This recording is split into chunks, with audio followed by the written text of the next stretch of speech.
He's really done with you, dude.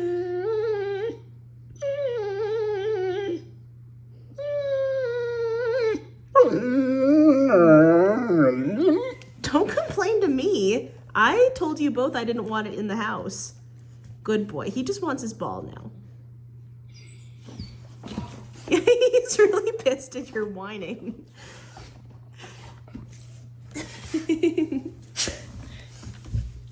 You know what? He only has it because you want it.